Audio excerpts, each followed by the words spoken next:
يا أيها الذين آمنوا لا تأكلوا أموالكم بينكم بالباطل إلا أن تكون تجارة عن تراض منكم. اے ایمان والو، آپس میں ایک دوسرے کے مال کو ناحق طریقے سے نہ کھا جایا کرو مگر یہ کہ باہمی رضامندی سے معاملت ہو. بسم اللہ الرحمن الرحیم. الحمد للہ رب العالمین وصلی اللہ علی محمد وآلہ الطاہرین. موضوع گفتگو خرید و فروخت اور معاملات اور ساتھ ہی اجرت یعنی نوکرییں، لیکن ہماری اس گفتگو کا عنوان ہے کہ ماں باپ توجہ دیں اپنے بچوں کے مستقبل کے بارے میں، اور طالب علم بھی توجہ دیں اپنے مستقبل کے بارے میں، اس حوالے سے کہ انہیں مستقبل میں کون سا پیشہ اپنانا ہے کہ جو انہیں حرام میں مبتلا نہ کرے. پہلے مرحلے میں اس جانب ہم توجہ دلائیں کہ جب انسان اقتصادی اعتبار سے حرام میں پڑ جائے تو اس میں سے نکلنا بہت زیادہ مشکل ہے. گانوں کو ترک کرنا آسان ہے، رقص اور موسیقی کو ترک کرنا آسان ہے، معاذ اللہ اگر کوئی شراب پیتا ہو تو اس کو ترک کرنا آسان ہے. نوجوانوں کی بعض حرکات کنٹرول ہو جاتی ہیں عمر گزرنے کے ساتھ ساتھ، لیکن اقتصادی برائیوں میں اگر کوئی مبتلا ہو جائے اور اس کی آمدنی کا دار و مدار اسی کام پر ہو کہ جو حرام ہے تو اس میں سے نکلنا بہت ہی مشکل کام ہے. یہ بالکل ایسا ہے جیسے بہت ہی گہرے کنویں میں کوئی گر گیا اور کوئی بھی اس کو نکالنے والا نہیں.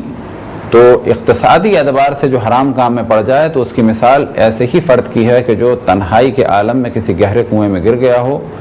تو جتنا مشکل وہاں سے نکلنا ہے اتنا ہی مشکل ہے کسی ایسے پیشے کو اپنانا کہ جو حرام ہے اور پھر اس کو ترک کرنا.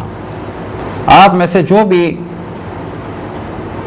شخص حرام پیشے میں مبتلا ہے، اور اس جانب ہم توجہ دلائیں کہ جو کام آپ کرتے ہیں اس کے بارے میں آپ سوال کریں مراجع الزام سے کہ یہ میرا پیشہ صحیح ہے یا نہیں ہے.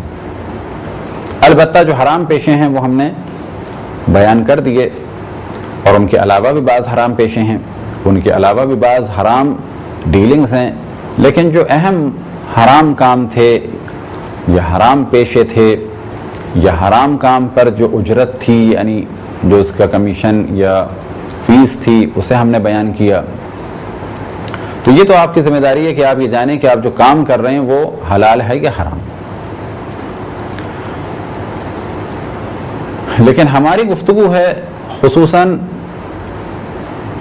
ان نوجوانوں سے ریلیٹڈ کہ جو مستقبل میں کسی پیشے کو اپنانا چاہتے ہیں. تو کیریئر گائیڈنس کے عنوان سے عام طور پر جب گفتگو کی جاتی ہے تو یہ دیکھا جاتا ہے کہ اکنومیکلی کون سا شعبہ بہتر ہے. اب اکنومیکلی آپ فوائد دیکھیں بہت اچھی بات ہے، لیکن ساتھ میں اس چیز کو بھی مد نظر رکھیں کہ یہ پیشہ کہیں ایسا تو نہیں کہ خدا رسول اور ائمہ علیہم الصلاۃ والسلام سے جنگ پر تیار کر رہا ہے، یعنی کہیں ایسا تو نہیں کہ یہ پیشہ حرام ہے. بس جس طرح سے ماں باپ اور طالب علم یہ پلاننگ کریں کہ وہ کون سی فیلڈ کو منتخب کریں اور کس میں زیادہ چارم ہے، بالکل اسی طریقے سے وہ یہ بھی دیکھیں کہ کون سی فیلڈ حلال ہے، کون سی فیلڈ حرام ہے، اور کون سی فیلڈ حلال تو ہے لیکن عموماً اس میں حرام میں مبتلا ہونے کے بہت خطرات ہیں. مثال کے طور پہ اگر کوئی نوجوان ایسا ہے کہ جو معاذ اللہ ہیرو بننا چاہتا ہے کسی فلموں میں گانے بجانے کے لیے، تو کہا جائے گا یہ تو حرام کام ہے. کوئی لڑکی معاذ اللہ ہیروئن بننا چاہتی ہے تو کہا جائے گا یہ کام حرام ہے. کوئی گانے والا بننا چاہتا ہے، گانے والی بننی چاہتی ہے، کوئی میوزک ڈائریکٹر بننا چاہتا ہے فلموں کا یا گانوں کا، تو یہ تو مطلقاً حرام ہے. کوئی شراب کا کام کرنا چاہتا ہے، کوئی عریانیت و فحاشیت کا کام کرنا چاہتا ہے، کوئی عریانیت و فحاشیت کے لیے کیمرہ ٹیکنیک کا کام کرنا چاہتا ہے، تو یہ سب تو حرام ہے۔ تو ایک مرحلہ تو یہ ہے کہ حرام کی جانب توجہ رہے اور حرام سے تو بالکل بچنا ہے، لیکن جو سب سے زیادہ اہم موضوع ہے وہ یہ کہ یہ جان لینا چاہیے کہ بعض کام حرام ہیں، وہ تو بہت واضح ہیں، اور بعض کام بے نفس ہی یعنی خود بخود حرام نہیں ہیں، لیکن ان میں حرام میں پڑنے کے چانسز بہت زیادہ ہیں۔ مثال کے طور پہ ایڈورٹائزمنٹ یا کمرشل بنانا یا گرافک ڈیزائننگ یا کمرشل آرٹ یا اسی طریقے سے مارکیٹنگ کے بہت سارے کام بے نفس سے ہی حرام نہیں ہے، کہ یہ نہیں کہا جا سکتا کہ جو بھی مارکیٹنگ کے شعبے میں گیا، جو بھی کمرشل آرٹ میں گیا، جو بھی ایڈورٹائزمنٹ کے کام میں گیا تو اس نے حرام کام کیا، ایسا نہیں ہے۔ لیکن اس کام میں بہت زیادہ توجہ دینی ہے کہ عموماً اس میں حرام کام ہے۔ بس یہاں پر اگر کوئی سوال کرے کہ مارکیٹنگ کا کام حلال ہے تو کہا جائے گا بالکل حلال ہے، لیکن کیونکہ اس میں بہت زیادہ حرام ہے، بس اپنے نفس کو مضبوط کرنا چاہیے حرام سے بچنے کے لیے۔ ایڈورٹائزمنٹ حتیٰ اس کا بنانا حرام نہیں ہے، لیکن ڈیپینڈ کرتا ہے کہ اس ایڈورٹائزمنٹ میں پلے بیک میوزک کے طور پہ کیا ہے، جو چیز پکچرائز کی جا رہی ہے وہ کیا ہے، اور پھر یہ دیکھنا ہے کہ کس چیز کے لیے ایڈورٹائزمنٹ ہے۔ تو پھر ہم توجہ دلائیں کہ ایڈورٹائزمنٹ حرام نہیں ہے، لیکن یہ دیکھنا ہوگا کہ کس چیز کے لیے ہے، کیا ہے، اور پلے بیک کیا ہے۔ اسی طریقے سے گرافک ڈیزائننگ کا بھی یہی مسئلہ ہے۔ گرافک ڈیزائننگ ہنر ہے، بڑی اچھی چیز ہے، لیکن یہ دیکھنا ہوگا کہ یہ کس کام میں استعمال ہو رہی ہے۔ یہی موضوع مارکیٹنگ کا ہے۔ اور مثالیں دیں تاکہ کافی چیزوں کی جانب توجہ ہو۔ پرفارمنگ آرٹس کے جتنے بھی شعبے ہیں، رقص اور گانے بجانے کے علاوہ، چاہے وہ ڈائریکشن ہو، پروڈکشن ہو، اسکرپٹ رائٹنگ ہو، کوئی ڈائلاگ سے متعلق اور کوئی نیا شعبہ ہو، کیونکہ نئے نئے شعبے اس میں بن رہے ہیں، لائٹنگ ہو، کیمرہ ٹیکنکس ہوں، سیٹ ڈیزائننگ ہو، یہ سب کے سب حلال ہیں بے نفس ہی، یعنی خود بخود یہ حلال ہیں۔ حرام ہو جاتے ہیں کسی وجہ سے۔ اسی طریقے سے ایڈیٹنگ حلال ہے۔ اب جو ہماری نصیحت ہے ان نوجوانوں کے لیے، فرض کریں کوئی چلا گیا کسی ایسی جگہ پر کہ جہاں پر میڈیا سے ریلیٹڈ ایجوکیشن ہے، اب یہ ڈائریکٹر ہو گئے، اگر یہ ہم سے سوال کریں کیا فلم کی ڈائریکشن کا کام سیکھنا جائز ہے، تو ہم یہ جواب دیں گے کہ بے نفس سے ہی جائز ہے۔ بس اگر کوئی جائز کام اس کے ذریعے سے کیا جائے تو یہ جائز ہے، اور حرام کام اس کے ذریعے سے کیا جائے تو یہ حرام ہے۔ کیمرے کا کام یعنی فوٹوگرافی ہو یا کیمرہ ٹیکنکس وغیرہ کا کام ہو، یعنی ریکارڈنگ، بے نفس سے ہی جائز ہے۔ یہ کہا جائے گا کیا ریکارڈ کیا جا رہا ہے، اگر وہ جائز چیز ہے تو یہ جائز ہے، اچھا کام ہے، اور اگر وہ غلط چیز ہے تو برا کام ہے۔ اب اگر ایک نوجوان جاتا ہے کسی ایسے انسٹیٹیوٹ میں جہاں پر اس قسم کے شعبے ہیں، تو کہا جائے گا کہ جانے میں حرج نہیں ہے، لیکن یہ دیکھو کہ اگر تم نے ڈائریکشن سیکھ لی تو کیا تمہارے لیے ممکن ہے کہ اسلامک فلمز اور جائز قسم کی فلمز کی ڈائریکشن کر سکو، اور اگر یہ نہیں ملی تو پھر کیا کرو گے؟ یہی مسئلہ آ جاتا ہے اسکرپٹ کے لکھنے میں، یہی مسئلہ آ جاتا ہے پروڈکشن کے موضوع میں، یہی موضوع آ جاتا ہے سیٹ ڈیزائننگ اور دوسری چیزوں میں، ایڈیٹنگ وغیرہ میں، کہ اگر تمہیں حلال کام نہیں ملا تو کیا کرو گے. بس اب یہاں پر ہم حلال کام کو بھی دو حصوں میں تقسیم کرتے ہیں. ایک وہ حلال کام کہ جو حلال ہی ہے اور عموماً حلال رہتا ہے، ایک وہ حلال کام جو حلال ہے لیکن عموماً حرام میں استعمال ہوتا ہے. بس اس سے بچنا چاہیے. کیوں بچنا چاہیے؟ کہ کہیں ایسا نہ ہو کہ حلال نوکری نہ ملے تو اس میں مبتلا ہو گئے.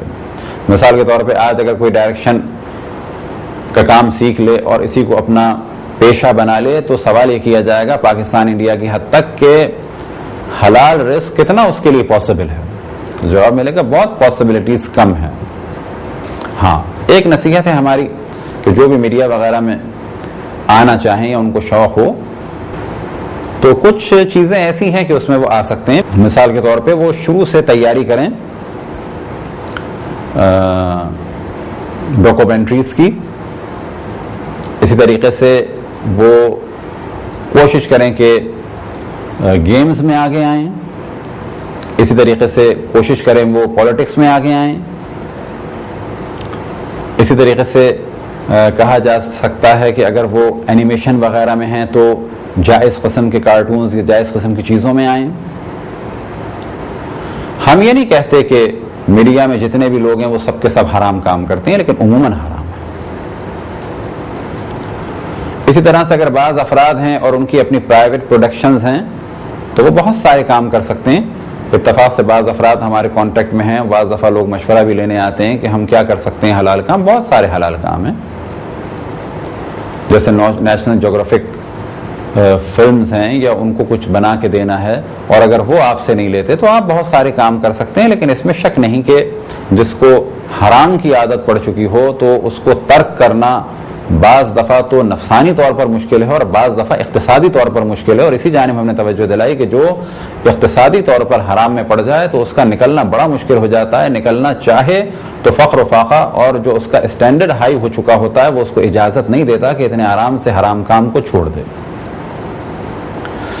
اسی طرح سے مثال دیتے ہیں بعض دفعہ ہوٹل مینجمنٹ صحیح ہے، چاہے اس کا تعلق ریسیپشن سے ہو، چاہے اس کا تعلق جو ہے کٹلری اور کراکری سے ہو، چاہے اس کا تعلق روم سے ہو، چاہے اس کا تعلق ڈیکوریشن سے ہو، چاہے اس کا تعلق کچن سے ہو، یہ سب کچھ صحیح ہے بے نفس ہی. لیکن اگر کوئی آپ میں سے ہوٹل مینجمنٹ میں جاتا ہے تو ہم اس سے یہ سوال کریں گے کہ یہ کام تو جائز ہے لیکن تم یہ بتاؤ کہ کیا تم جائز کام ڈھونڈ پاؤ گے؟ کیونکہ عموماً جو 4 اسٹار اور 5 اسٹار ہوٹلز ہیں ان میں امکان نہیں ہے کہ تم جاب کرو اور حرام سے بچ جاؤ. اب اگر تم وہاں پر بیڈ رومز کے انچارج ہو گئے تو بعض دفعہ تمہیں حرام کام کے لیے بیڈ رومز دینے ہوں گے. بعض دفعہ بعض ہوٹلز میں گو کہ آفیشلی حرام کام کے لیے افراد پرووائڈ نہیں کیے جاتے لیکن ان آفیشلی وہ ان کی ذمہ داری ہوتی ہے. تو کیا تم بچ سکو گے؟ اسی طرح سے بعض لوگ شیف ہو جاتے ہیں ہوٹلز میں، تو اگر واقعاً وہ ایک خاص شعبے کے شیف ہو جائیں کہ جس میں حرام نہ ہو تو بہت اچھا ہے. لیکن اگر وہ چیف شیف ہیں اور ان کی انڈر سپرویژن سور کا گوشت بھی پکایا جا رہا ہے اور غیر ذبیحہ یعنی غیر ذبح شدہ جانور کا گوشت بھی پکایا جا رہا ہے اور وہ پیش کر رہے ہیں، اور اسی طریقے سے شراب جن کھانوں میں ڈل رہی ہے وہ بنا رہے ہیں اور پیش کر رہے ہیں، تو پھر یہ حرام ہے. ہاں یہ ہو سکتا ہے کہ جو حلال قسم کی چیزیں ہیں، مثال کے طور پہ کافی شاپ میں آپ نے سب کچھ سنبھال لیا، اب آپ کافی اور قہوے اور چائے اور مختلف قسم کی چیزیں دیتے ہیں، یہاں پر عموماً حرام نہیں ہے. یا یہ کہ ایک آئس کریم پارلر ہے یا 5 اسٹار ہوٹل میں ایک پورا سیکشن ہے آئس کریم کا، اور ایسی آئس کریمز ہیں کہ جس میں حرام نہیں ہے، معمولاً حرام نہیں ہے اور کوئی آپ پر جبر نہیں ہے. تو یہ ذہن میں رکھیں کہ اگر آپ کسی 5 اسٹار ہوٹل میں چلے گئے تو بعض دفعہ اگر بڑی پوسٹ پہ آ گئے تو بہت سارے کام کرنے ہیں. مثال کے طور پہ شراب کی کمپنیوں سے ڈیلنگ کرنی ہے، ان کے واؤچرز پہ سائن کرنا ہے، شراب خریدنا ہے، شراب رکھنا ہے، شراب اٹھانا ہے، شراب بیچنا ہے. شراب کے 1000 قسم کے کام کرنے، اسی طریقے سے ڈانس فلور تیار کرنا ہے، رقص و موسیقی کے لیے گانے والوں کو لانا ہے، گانے والیوں کو لانا ہے، عیاشی اور فحاشی کے لیے افراد کو جو ہے وہ باقاعدہ دعوت دینی ہے۔ بعض دفعہ ہوٹل والے کہتے ہیں کہ ہمارے یہاں ایسا کوئی سلسلہ نہیں ہے، لیکن ان آفیشلی انہوں نے سب کچھ اہتمام کیا ہوا ہوتا ہے۔ کمرے عیاشی کے لیے سارے سال کرائے پہ دیے جاتے ہیں۔ تو بہت سارے کام ایسے ہیں اس وقت کہ جو بظاہر حلال ہیں، لیکن زیادہ تر ان میں امکان ہے حرام میں مبتلا ہونے کا۔ تو اسی طرح ہم نے مثال دی تھی مارکیٹنگ کی، کہ مارکیٹنگ بے نفس ہی جائز ہے، لیکن اگر مارکیٹنگ شراب کی ہے تو حرام ہے۔ مارکیٹنگ کسی حرام کام کی ہے تو وہ حرام ہے۔ مارکیٹنگ اگر چاکلیٹ کی ہے تو وہ جائز ہے، لیکن اگر چاکلیٹ ایسی ہے کہ جس کی ایک اہم خصوصیت یہی ہے کہ وہ ایسی چاکلیٹ ہے کہ جس میں ایک مقدار میں شراب پڑی ہوئی ہے، تو اس کی مارکیٹنگ صحیح نہیں ہوگی۔ تو اس جانب توجہ رہے، اور آخر میں پھر ہم اس جانب توجہ دلائیں کہ ماں باپ بھی توجہ رکھیں کہ جو پیشہ بچے منتخب کرنے والے ہیں یا جو علم منتخب کرنے والے ہیں، تو اس کے بارے میں یہ دیکھیں کہ عموماً اس کا استعمال حلال میں ہے یا حرام میں ہے۔ کہیں ایسا تو نہیں کہ عموماً اس میں حرام ہے اور بچے حرام میں مبتلا ہو جائیں گے۔ پھر ہم توجہ دلائیں کہ میڈیا کے حوالے سے بہت ساری چیزیں جائز ہیں، بہت ساری چیزیں جائز ہیں، لیکن حرام میں مبتلا ہونے کے خطرے بہت زیادہ ہیں۔ نوجوانوں کی ایک خاص جانب توجہ دلائیں، اور وہ یہ کہ اب تک جو ہماری گفتگو تھی اس کا تو اصل موضوع یہ تھا کہ جب بھی جو فیلڈ آپ منتخب کریں اپنے مستقبل کے لیے، تو اس جانب توجہ رہے کہ وہ ایسی فیلڈ نہ ہو کہ جو خالصتاً کسی حرام کام کے لیے ہو، یا یہ کہ عموماً حرام کام میں استعمال ہوتی ہو۔ لیکن اب ہماری گفتگو کا موضوع یہ ہے کہ اس جانب بھی توجہ رہے کہ ایسی فیلڈ منتخب کریں کہ جس میں کام کے مواقع زیادہ ہوں، یعنی کام کرنے کے چانسز یا نوکریوں کے چانسز زیادہ ہوں۔ مثال کے طور پہ پہلے مرحلے میں تو آپ کو یہ معلوم ہونا چاہیے کہ جہاں سے آپ پڑھ رہے ہیں، جس ملک سے آپ پڑھ رہے ہیں اور جس یونیورسٹی سے آپ پڑھ رہے ہیں، اس کی ڈگری کی کیا اہمیت ہے دنیا بھر میں، اور کہاں کہاں اس کی ڈگری قبول کی جاتی ہے۔ اب اگر وہ دنیا بھر میں قبول کی جاتی ہے تو اس کا مطلب ہے کہ اس کے جاب کے چانسز بہت زیادہ ہیں۔ لیکن اگر آپ اس ملک میں ہیں، مثال کے طور پر پاکستان کی بعض یونیورسٹیز کی ڈگریاں دنیا بھر میں قبول نہیں کی جاتی، یا یہ کہ بہت مشکل سے قبول ہوتی ہیں، یا یہ کہ اگر کوئی جاب کرنا چاہے تو اسے دوبارہ بہت زیادہ پڑھائی کرنی ہوتی ہے، تو یہ دیکھنا چاہیے کہ آپ کو پاکستان میں جاب کرنی ہے یا پاکستان سے باہر کرنی ہے، یا اگر آپ انڈیا کے ہیں تو انڈیا میں جاب کرنی ہے یا وہاں سے باہر جاب کرنی ہے۔ تو ایک تو اس جانب توجہ رہے کہ جس ملک میں آپ پڑھ رہے ہیں اور جس یونیورسٹی سے آپ پڑھ رہے ہیں، اس کی اور جگہ اہمیت ہے یا نہیں، کیونکہ ایسا نہ ہو کہ جو ڈگری آپ نے لی ہے اپنے ملک سے اس کی باہر اہمیت نہیں ہے، اور آپ کے ملک میں اس فیلڈ کے بہت سارے افراد ہیں اور اب ان کو جاب نہیں مل رہی ہے۔ اسی طریقے سے تو پہلا مرحلہ تو یہ کہ دنیا بھر میں آپ کو معلوم ہونا چاہیے کہ اس شعبے کہ جس میں آپ ہیں اس کی کتنی ڈیمانڈ ہے، کتنی جاب ہے، اور کہاں پر کتنی آسانی سے کتنی مشکل سے اس کی جاب ملتی ہے۔ اور اگر اپنے ہی ملک میں دیکھنا ہو تو پھر یہ سرچ کرنا چاہیے کہ جو آپ پڑھ رہے ہیں اس کی آپ کے ملک میں کتنی ڈیمانڈ ہے، اس فیلڈ سے ریلیٹڈ یا جو آپ کا شعبہ ہے اس کی کتنی ویکنسیز ہیں، کتنے لوگ اس شعبے میں پڑھائی کر چکے ہیں، ایک رف آئیڈیا ہونا چاہیے، اور کتنے افراد اس وقت اس شعبے میں ہیں۔ مثال کے طور پہ آپ ایم بی اے یا اے سی سی اے کر رہے ہیں، کیونکہ ہمارے یہاں پاکستان میں ایک زمانہ تھا کہ ہر شخص کو شوق تھا ایم بی اے کرنے کا، اب ایم بی اے بہت ہو گئے، اب ایک ٹرینڈ چلا ہے اے سی سی اے کرنے کا۔ تو اب انہیں یہ دیکھنا چاہیے کہ یہاں کے اے سی سی اے کی کیا اہمیت ہے، جو کہ اے سی سی اے کے امتحان انگلینڈ سے ہوتے ہیں اور اچھی خاصی جگہ اہمیت ہے، لیکن ہم مثال دے رہے ہیں کہ کیا اہمیت ہے. اور پھر یہ کہ آپ کے ملک میں کتنے افراد تقریباً ابھی ACCA کر چکے ہیں، کتنے کر رہے ہیں، اور جب آپ فارغ ہوں گے ACCA سے اور اس کے 1-2 سال بعد تک کتنے افراد کر چکے ہوں گے. اور پھر یہ آئیڈیا لگائیں کیا آپ کے ملک میں اتنی جابز اویلیبل ہوں گی کہ جو ایک ACCA والے کی شایانہ شان ہوں. اور اسی طرح سے یہ کوشش کریں نوجوان، اور اس چیز کو سرچ کریں کہ دنیا بھر میں کتنی فیلڈز ایسی ہیں کہ جس میں اس نوجوان کے جانے کے امکانات ہیں. یہ اس کے والدین بھی کام کر سکتے ہیں، خود نوجوان بھی کام کر سکتے ہیں کہ دنیا بھر میں کتنی ایسی فیلڈز ہیں کہ جس میں جانے کے ایک نوجوان کے امکانات ہیں. پھر وہ یہ دیکھے کہ اس فیلڈ کی کتنی ڈیمانڈ ہے، کتنی یونیورسٹیز اس سبجیکٹ میں ماسٹرز یا بیچلرز کرا رہی ہیں، اور اگر یہ اسے پڑھے گا تو اس وقت تک کیا کیفیت ہوگی. تو یہ وہ ساری چیزیں ہیں کہ جس جانب نوجوانوں کی توجہ رہنی چاہیے. لہٰذا بعض فیلڈز ایسی ہیں کہ جس میں بہت زیادہ اسکوپ ہے لیکن نوجوان ان فیلڈز میں نہیں جاتے، اور اس میں کام بہت زیادہ ہے اور اس کے ماہر افراد کم ہیں، لیکن کیونکہ نوجوانوں کی توجہ نہیں ہے اس میں نہیں جاتے. لہٰذا ایک زمانہ تھا کہ جس نے بیچلرز کیا ہوا ہے اس کو جاب بڑے آرام سے مل جاتی تھی انڈیا یا پاکستان یا حتی یورپین کنٹریز میں، آج سے 30-40 سال پہلے، 50 سال پہلے. اسی طرح سے آج بھی بعض ایسی ڈگریز ہیں، بعض چیزوں میں ماسٹرز کیا جا سکتا ہے، بعض ایسے کورسز ہیں وہ کیے جا سکتے ہیں کہ جن میں اب تک لوگ داخل نہیں ہوئے ہیں. بس جن میں لوگ اب تک داخل نہیں ہوئے ہیں اور اگر ان میں اسکوپ ہے، وہ موضوع تو ذہن میں آپ کے رہنا ہی چاہیے کہ حرام کام وہ نہ ہوں اور عموماً حرام میں استعمال نہ ہوتے ہوں.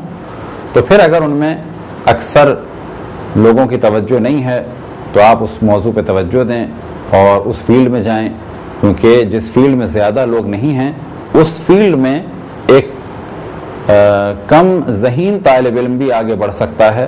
اور اس فیلڈ میں اگر کوئی اس فیلڈ سے ریلیٹڈ کسی کے پاس نالج کم ہو، یا فرض کریں کہ اس فیلڈ میں اگر وہ خالی سمپل ماسٹرز بھی کر لے تو شاید اسے جاب مل جائے. اور اسی طریقے سے بعض فیلڈز ایسی ہیں کہ جن کو اب تک بہت ہی گری ہوئی نگاہ سے دیکھا جاتا ہے، مثال کے طور پہ ڈائنگ. جبکہ ڈائنگ ایسا موضوع ہے کہ اب اس کا بہت زیادہ تعلق ہے دنیا بھر میں کپڑے کی کمپنیز سے، اور اب گو کہ وہ کام کمپیوٹر سے بھی ہو رہا ہے، مینول بھی ہو رہا ہے. یہ ایک ہم نے مثال دی کہ لوگ بظاہر ڈائنگ کے کام کو برا سمجھتے ہیں، لیکن خود اس وقت انڈیا میں، پاکستان میں، بنگلہ دیش میں بہت زیادہ اس کے لیے اسکوپ ہے اور کام ہو سکتا ہے. تو یہاں ہمارا ہدف تھا کہ کچھ مثالیں ایسی دی جائیں کہ نوجوان بعض کاموں کو برا سمجھتے ہیں لیکن اس میں اسکوپ ہے. اسی طریقے سے خاص موضوع کی جانب توجہ رہے کہ جو ہمارے انڈیا پاکستان میں یہ بہت بڑا پرابلم ہے کہ ہر نوجوان کے نزدیک فقط 2 فیلڈز ہوتی ہیں. یعنی جس نوجوان سے بھی پوچھا جائے تو وہ کہتا ہے کہ میں بڑے ہو کے یا ڈاکٹر بنوں گا یا انجینئر. ان میں سے ایک طبقہ ایسا ہے کہ جو یہ بھی کہہ دیتا ہے کہ میں پائلٹ بنوں گا. تو ایک بہت بڑا پرابلم یہ ہے کہ اگر کوئی نوجوان میٹرک کے بعد پری انجینئرنگ نہ لے سکے یا پری میڈیکل کے لیے اس کے پاس نمبر اچھے نہ ہوں، یا یہ کہ پری میڈیکل یا انجینئرنگ میں تو آ گیا تھا لیکن کیونکہ نہ اس کا ایڈمیشن میڈیکل کی کسی یونیورسٹی میں ہو سکتا ہے، نہ ہی اس کا ایڈمیشن کسی انجینئرنگ یونیورسٹی میں ہو سکتا ہے، تو عام طور پر ایک نا امیدی سی چھا جاتی ہے اور یہ تصور کیا جاتا ہے کہ اب اس نوجوان کا فیوچر ختم ہو گیا. تو ہمارے انڈیا پاکستان میں تو فقط یہی 2 فیلڈز ایسی لگتی ہیں کہ جیسے جس میں بہت زیادہ کامیابی ہے، جبکہ حقیقت یہ ہے کہ دنیا میں اور بہت ساری فیلڈز ہیں. اور ایک لیکچر میں ہم نے توجہ دلائی کہ ایک موبائل آیا تو اس کے ساتھ ہزاروں قسم کی نوکریاں اور ہزاروں قسم کے شعبے آئے کہ جن میں سے اکثر حلال ہیں تو بالکل اسی طریقے سے دنیا میں بہت ساری فیلڈز ہیں. یہ سوچ لینا کہ آخری فیلڈ انجینئرنگ ہی ہے اور میڈیکل ہی ہے، یہ غلط ہے. اور اسی طریقے سے ہر بچے کے لیے یہ تصور کہ یہ پڑھے اور اگر یہ نہ پڑھ سکے تو اس کا مطلب ہے ناکام انسان ہے، یہ تصور بھی غلط ہے. ہاں، کوشش کرنی چاہیے کہ بچہ پڑھے، اور پھر یہ دیکھنی چاہیے کہ کیوں نہیں پڑھ رہا یا کیوں یاد نہیں کر رہا. آیا ہر چیز میں اس کا یہی سلسلہ ہے کہ اس کو کوئی چیز یاد نہیں ہوتی تو اس کا مطلب ہے کچھ پرابلم ہے؟ لیکن آیا ایسا تو نہیں کچھ چیزیں سے یاد ہوتی ہیں کچھ یاد نہیں ہوتی ہیں تو اس کا مطلب ہے اس کا رجحان اس طرف ہے؟ یا یہ کہ جو چیزیں اس کو یاد ہوتی ہیں وہ خاص طریقے سے جب اس کے سامنے بیان ہوتی ہیں تو یاد ہوتی ہیں، لیکن جس طریقے سے ہم اسے یاد کرانا چاہ رہے ہیں اس طریقے سے اسے یاد نہیں ہوتی. تو بعض اور فیلڈز ایسی ہیں کہ جس کے لیے بچوں کو تیار کیا جا سکتا ہے.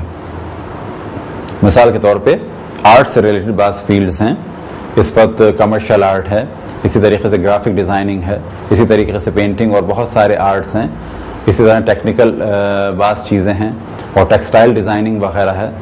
تو بہت سارے کاموں کے ذریعے سے آمدنی حاصل کی جا سکتی ہے. اب ایک اور موضوع کی جانب توجہ دلا کے گفتگو ختم کریں کہ فرض کریں کہ ایک نوجوان شروع کے دنوں میں لاؤبالی تھا، یعنی میٹرک تک اس نے توجہ نہیں دی، یا یہ کہ فرسٹ ایئر سیکنڈ ایئر توجہ نہیں دی اور اب اسے ہوش آیا ہے. تو عموماً ہمارے تصور یہ ہوتا ہے کہ اب تو اس کی زندگی ختم ہو چکی ہے، کیونکہ میٹرک کے بعد یا انٹر کے بعد کیونکہ اس کے نمبرز اچھے نہیں تھے تو اب اس کو اچھی یونیورسٹیز میں تو ایڈمیشن نہیں ملے گا. تو ایک حد تک تو سلوشن آ گیا ہے، وہ ہے پرائیویٹ یونیورسٹیز یا کالجز کے ذریعے سے بالآخر ایسے افراد بھی کنٹینیو کر سکتے ہیں، لیکن وہ بہت مہنگے انسٹیٹیوٹس ہیں. لیکن دوسرا سلوشن بھی ہے حتیٰ ان افراد کے لیے کہ جو 5ویں یا 6ٹھی کلاس پڑھ چکے ہیں، اب وہ کیا کریں معاشرے میں.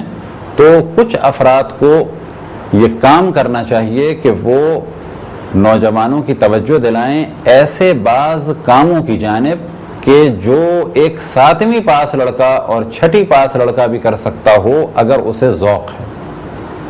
مثال کے طور پہ ویب ڈیزائننگ مختلف طریقے کی ہے. فرض کریں کہ بعض بہت ہی زیادہ ہائی کلاس، بعض بہت ہی زیادہ پرفیکٹ قسم کی ویب سائٹس ہیں اور مینول قسم کی ہیں، اور بعض ویب سائٹس ایسی ہیں کہ اگر کسی آپ 7ویں کلاس لڑکے کو بھی کہ جو تھوڑا بہت ذہین ہو اور اس کو آپ بتائیں کہ یہاں سے یہ چیز لینی ہے، یہاں سے یہ چیز لینی ہے، یہاں سے یہ چیز لینی ہے، اور ایک سادی سی ویب سائٹ بن جائے گی. تو اس جانب بھی توجہ رہے کہ بعض کام ایسے ہیں کہ یونیورسٹیز ایڈمیشن دینے سے پہلے یہ پوچھتی ہیں کہ ان کی کیا پرسنٹیج تھی میٹرک میں یا فرسٹ ایئر میں یا سیکنڈ ایئر میں، لیکن در حقیقت اس کام کے لیے میٹرک کے سبجیکٹ یا انٹر کے سبجیکٹ کی ضرورت نہیں ہوتی. مثال کے طور پہ کسی آرٹس اسکول کے لیے بھی جو ان کی بیسک ریکوائرمنٹ ہوتی ہے فرض کریں میٹرک یا انٹر، لیکن اگر سوال کیا جائے کہ جو کام کسی آرٹس اسکول میں سکھائے جا رہے ہیں تو کیا واقعاً اس میں فزکس سے کیمسٹری یا میتھمیٹکس یا انگلش یا اردو کے نمبرز کا یا ان کی پڑھائی کا کوئی تعلق ہے، تو جواب ملے گا نہیں. ہم نے کہ اتنا اسٹینڈرڈ مینٹین رکھنے کے لیے جو منیمم کوالیفیکیشن کی شرط لگائی ہے وہ میٹرک یا انٹر ہے. تو بعض کام ایسے بھی ہیں کہ جو سیکھے جا سکتے ہیں حتیٰ اگر کوئی شخص میٹرک بھی نہیں کیا ہوا ہے، جیسے کہ کمپیوٹر سافٹ ویئر کے بعض کام ہیں جو بہت ہی سادے قسم کے ہیں، وہ سیکھے جا سکتے ہیں. کچھ کام کمپیوٹر ہارڈ ویئر کے سادے قسم کے سیکھے جا سکتے ہیں. ویب ڈیزائننگ یا خصوصاً ڈیولپنگ کا کام کہ جو ادھر ادھر سے لے کے ویب سائٹ بنائی جائے. اب یہاں پر ہم یہ نہیں کہتے کہ اس کی ویب سائٹ دنیا کی سب سے اچھی ویب سائٹ ہوگی، لیکن ہاں اتنا ہے کہ یہ جو اس کے بارے میں تصور تھا کہ یہ 7ویں 8ویں پاس ہے اور اب دنیا میں کچھ نہیں کر سکتا، تو یہ تصور غلط ہے. اسی طریقے سے ممکن ہے کوئی شخص نقش و نگار اچھے بنا سکتا ہو تو وہ ٹیکسٹائل ڈیزائننگ میں آ سکتا ہے. اسی طریقے سے ممکن ہے کہ کچھ لوگ گرافک میں آ جائیں. تو یہ توجہ رہے کہ حد الامکان کوشش ہو کہ ہمارے معاشرے کے افراد کو پازیٹیو یوز کیا جائے، چاہے وہ کسی بھی طبقے کے ہوں، وہ فضول نہیں ہیں، وہ بیکار نہیں ہیں، انسان کو کہیں نہ کہیں پازیٹیو کاموں کے لیے استعمال کیا جا سکتا ہے۔ خداوند تبارک و تعالیٰ سے دعا ہے کہ بحق محمد و آل محمد ہمیں اپنے رسول، اپنی حجتوں، خصوصاً امام زمان علیہ الصلوۃ والسلام کی معرفت اور اطاعت کی توفیق عطا فرمائے۔ وصلی اللہ علی محمد و آلہ الطاہرین۔